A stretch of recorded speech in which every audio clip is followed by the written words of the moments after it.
नमस्कार दोस्तों, daily news with Anup Thapliyal में आप सभी का स्वागत है। दोस्तों, एक तरफ जहां उत्तराखंड के मुख्यमंत्री पुष्कर धामी जीरो टॉलरेंस और डबल इंजन की सरकार चलाने का दावा करते हैं और कहते हैं कि हम उत्तराखंड की ज़मीनों को डूबने नहीं देंगे, बर्बाद नहीं होने देंगे, वहीं दूसरी तरफ हकीकत यह है कि कब्रिस्तान और शमशान तक पर भूमाफियाओं ने कब्जे कर डाले हैं और धड़ल्ले से इन जगहों पर अवैध निर्माण किया जा रहा है। ये हमारा संकल्प है कि उत्तराखंड की ज़मीनों को हम लूटने नहीं देंगे, उत्तराखंड की ज़मीनों को हम बर्बाद नहीं होने देंगे। इसके साथ साथ हम निवेशकों को भी नहीं रोकने वाले हैं। दोनों प्रकार की व्यवस्था करने वाले हैं। एक तरफ जहां हम ज़मीनों की बंदरबाट को ख़त्म करेंगे, नीचे के लेवल पर जो बहुत सारी जो गड़बड़ियाँ हुई हैं उनको भी ठीक करेंगे। जहां एक तरफ मुख्यमंत्री कह रहे हैं कि हम ज़मीनों को डूबने नहीं देंगे, बर्बाद नहीं होने देंगे, वहीं दूसरी तरफ कोटद्वार के गेवई स्रोत में स्थानीय प्रशासन सीएम धामी को बदनाम करने में लगा हुआ है। एक तरफ प्रदेश में मुख्यमंत्री जीरो टॉलरेंस का संकल्प लेकर दावा कर रहे हैं और भूमाफियाओं और अवैध होटलों, रिजॉर्टों को तोड़ने का अभियान चला रहे हैं, जहां प्रदेश में करोड़ों रुपए के अवैध निर्माण को ध्वस्त भी किया जा रहा है।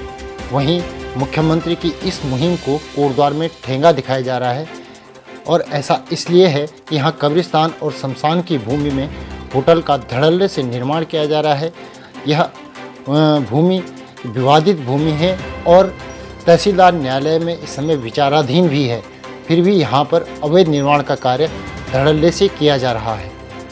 इतना ही नहीं, पार्षद विपिन डोबरियाल ने कहा कि 95 नंबर खाता जो कि कब्रिस्तान की भूमि का था, उसे प्रशासन द्वारा विलोपित कर दिया गया है और वर्तमान में भी वहाँ पर निर्माण कार्य चल रहे हैं।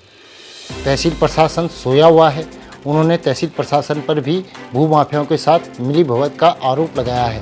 95 नंबर जो खाता है कब्रिस्तान का, वो विलोपित कर दिया गया है और वो कैसे विलोपित करा ये प्रशासन बताएगा और यहाँ के जो लेखपाल हैं वो बताएंगे कि कैसे विलोपित हुआ है। और दूसरा ये है कि वो कब्रिस्तान की जगह है और वहाँ के लोग भी भली बात जानते हैं कि वहाँ कब्रिस्तान था, एक शमशान घाट था। वर्तमान में फर्जी निर्माण कार्य चल रहे हैं, जो भी कब्रिस्तान की ज़मीन में चल रहे हैं। तहसील प्रशासन क्या कर रहा है, सोया हुआ है। इनको बार बार बताने के बावजूद भी अभी तक वहाँ पे कोई कार्रवाई नहीं हो रही है। मुझे लगता है कि यहाँ का प्रशासन जो है, तहसील प्रशासन भी उस पर मिला हुआ है। गौरतलब है कि इस समय भूमि विवादों से जुड़े राजस्व न्यायालयों में लगभग 34,000 से भी ज़्यादा मुकदमे लंबित पड़े हुए हैं। इस संदर्भ में कुछ दिन पूर्व प्रदेश के मुख्यमंत्री ने शीघ्र ही सभी अधिकारियों की बैठक बुलाने को कहा था। उन्होंने शीघ्र ही सभी लंबित मामलों को निस्तारित करने के निर्देश भी वहां पर राजस्व परिषद अध्यक्ष को दिए थे। इस बारे में उन्होंने राजस्व न्यायालय की कार्यप्रणाली पर नाराज़गी भी व्यक्त की थी, जो कि तमाम समाचार पत्रों में प्रमुखता से छापी गई थी।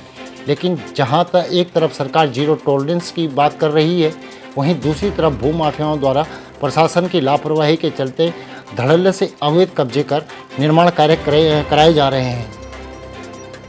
वहीं कांग्रेस के प्रदेश सचिव परवेश रावत ने कहा कि भाजपा सरकार पर नौकरशाही पूरी तरह हावी है और नौकरशाही सरकार का कोई भी आदेश नहीं मानती है। ये जो भारतीय जनता पार्टी की सरकार उत्तराखंड में चल रही है इस समय, उस पर नौकरशाही पूरी हावी है। नौकरशाही कोई भी आदेश सरकार का, उसके मंत्रियों का नहीं मानती।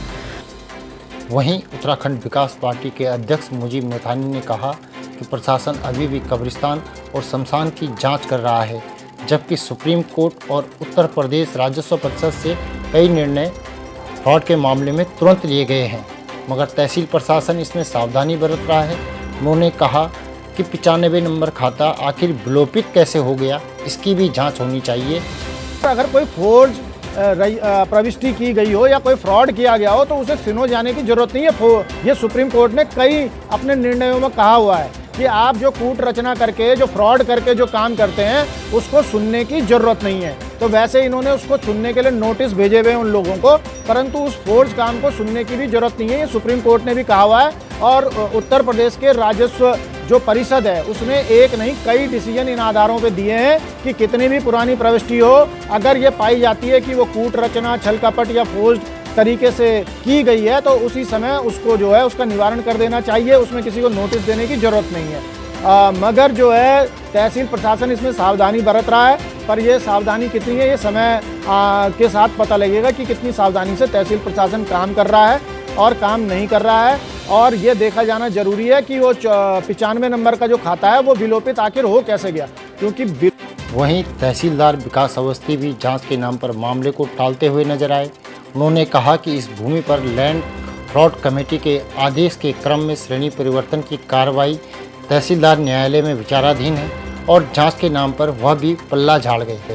एक कब्रिस्तान की भूमि को लेके है, इसमें लैंड फ्रॉड कमेटी के जो हमारी गठित थी राज्य की, उसके आदेश के क्रम में यह उसके श्रेणी परिवर्तन की कार्रवाई वर्तमान में गतिमान है, जो न्यायालय में तहसीलदार न्यायालय में विचाराधीन। जो निर्माण कार्य है, आपने इस ज्ञान में लाया कि निर्माण कार्य है, उसकी एक बार हम जांच करवा दें और जांच करवा के उस संबंध में अवगत करा दें।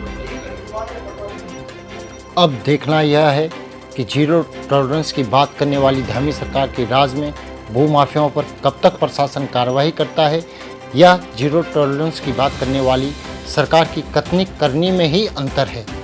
अब देखना यह है क्या इन कब्रिस्तान और शमशान की भूमि की तहसील प्रशासन कोटद्वार द्वारा जांच की जाती है, या यूं ही भूमाफियाओं द्वारा लगातार यहां पर सार्वजनिक संपत्तियों को कब्जा कर उन पर अवैध रूप से कब्जे किए जाएंगे और रिजॉर्ट बनते चले जाएंगे और धामी सरकार में विकास की यह परंपरा निर्विरत यूं ही चलती रहेगी।